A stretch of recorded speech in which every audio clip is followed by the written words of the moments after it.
It's 2020 and that means the latest installment of MotoGP is upon us. And this is a game with a lot of history, so today we're going to roll back the years and see how MotoGP 20 got to this point in the franchise. To do that, we have to go back 2 decades. Everyone was nursing a hangover from Millennium Night, the Y2K bug didn't happen, and Namco was working on a new title for the PS2 called MotoGP, with the various sequels released over the next 6 years. Milestone first became involved in the MotoGP franchise in 2007 with the launch of MotoGP 07, published by Capcom, the last game for the 6th generation of consoles. All the games allow players to experience the relevant seasons from the comfort of their own home, while focusing on improving graphics and physics year on year with each release. In 2008, the console wars were at their height, with Microsoft's 360 and PlayStation 3 vying for the gamer's crown, while Nintendo's Wii system could be found in everyone's living room. And at the end of the year, Milestone had developed the next edition of the series for the new consoles. All these games featured a career mode which allowed players to experience the life of a MotoGP rider. The license to develop the GP series then passed to Monumental Games, producing 2 games in 2010 and 2011 before the IP went back to Milestone, where it has stayed ever since. MotoGP 13 landed on store shelves in June 2013 and gave players access to the official MotoGP 2013 season riders, bikes and tracks, as well as Moto2 and Moto3 content. The game featured different weather conditions, a TV style interface with in-game commentary from official commentators, as well as 3D pit boxes, first person riding mode, online and offline multiplayer, and a career mode for players to lose themselves in. The game was more arcade than sim, but did use scalable riding aids to make the game accessible to any player, the first step in the evolution of the modern game series. More evolution than revolution, MotoGP 14 added new scenarios and a champions mode for fans to enjoy. Unusually, there was also a safety car mode, although this was more of a gimmick than anything serious. MotoGP 15 added improved physics, graphics, as well as brand new customization into the game. Career mode also allowed you to enter the sport as a private team, which added a new dynamic to the game mode. After one of the best MotoGP seasons of recent years in 2015, Rossi got his own video game. Yes, that's right, the 2016 MotoGP game was branded Valentino Rossi the Game. A unique experience for MotoGP fans to enjoy, Valentino Rossi the Game let players behind the scenes of the world that is Valentino Rossi, as well as the official 2016 MotoGP season. The game added Rossi's Moto Ranch and flat track events to racing, as well as the Monza Rally Show and Yamaha R1M races. A new historic mode added yet again more historic riders and bikes to the game's catalogue. Esports landed in MotoGP 17, putting a much bigger focus on multiplayer aspects of the game. Esports brought riders from all around the world together to compete to try and win the prize out in Valencia at the grand finale. In 2018, Milestone moved over to the Unreal game engine, bringing the franchise to life with brand new realistic graphics and massively improved bike physics, with laser scanned tracks and riders adding to the realism. MotoGP 18 was, without doubt, a huge step forward for the franchise. MotoGP 19, probably the most advanced game to date, featured for the first time neural AI called Anna, making the offline racing interesting and unpredictable. With the success of the previous 2 seasons of esports, Milestone added dedicated servers to the game, providing a truly smooth online experience. A new director mode was also added to online play, which allowed the director to assign penalties, change camera angles and add overlays. This brings us to the present, the launch of MotoGP 20, where we'll take a look at the new installment in the franchise and see what we have to play with. MotoGP 20, launched on PlayStation 4, Xbox One, PC, Nintendo Switch and Stadia, is Milestone's next chapter in the game franchise. The game boasts an earlier release date than in previous years, allowing players to fully enjoy the game alongside the 2020 MotoGP season. The game features the full 2020 rider lineup as well as the brand new Kimi Ring circuit in Finland. Immediately hopping into a race, the step up in visuals over MotoGP 19 is noticeable. Milestone have been hard at work to improve the graphical quality for the new game. They've brought improvements to the tracks through new tarmac textures as well as improved lighting effects on and off the track. The 3D rider model has also been improved to reflect the movements of a real MotoGP rider more realistically. Scanned faces for team managers has also made their way into the game, bringing the off-track experience to life. Players with the game on PlayStation 4 Pro and Xbox One X have the option to run the game in quality mode or performance mode. Performance mode will guarantee a stable 60 FPS and will likely be the favourable setting for competitive players. Bike physics and bike management are two areas Milestone have been working hard on for this year's game, again adding to that realistic feeling.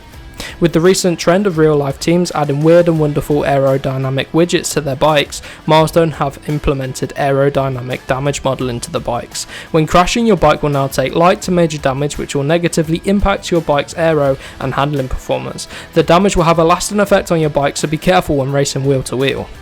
Milestone have improved the physics when braking. MotoGP 19 had you on edge in braking zones and fear that you could fold unexpectedly at any moment.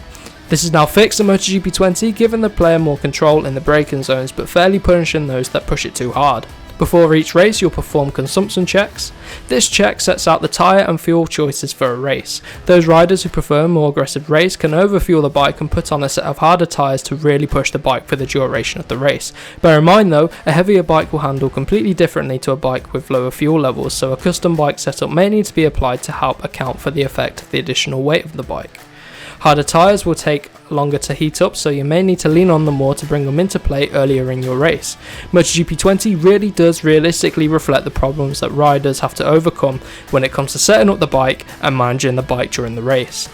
Tyre wear is simulated asymmetrically, meaning each edge will wear at a different rate to the centre of the tyre. Tracks with more left-handers will result in greater wear on the left-hand side, meaning you'll need to really manage the bike through those corners. However, experienced riders will then be able to take advantage of the lower wear rate on the opposite side of the tyre to gain lap time without impacting performance. Tracks like the Saxon Ring spring to mind, where riders who can manage the tyre wear through those relentless left-handers will come out on top. Make sure to set your start and fuel load strategically with a race plan in mind. Running lower fuel will mean you'll need to save fuel during the race, as bikes cannot be refueled mid-race. Adjusting the power mode of the bike's engine will allow you to save fuel, but there is a noticeable lack of power on the lowest power mode. MotoGP 20 really does put the player in the rider's seat, giving them complete control and multiple race strategies to earn the victory. Delving into career mode now then, MotoGP 20 puts players in the role of a team manager and ambitious rider starting their career. Players can choose their entry class in the manager career mode, but arguably the most rewarding path is starting in the lower reaches of Moto 3 and seeing if you can become MotoGP champion. You'll then need to decide whether to join an existing team or to join a new and upcoming team with a number of different title sponsors and bike manufacturers. You'll be given a salary with performance-based rewards but also season objectives to achieve.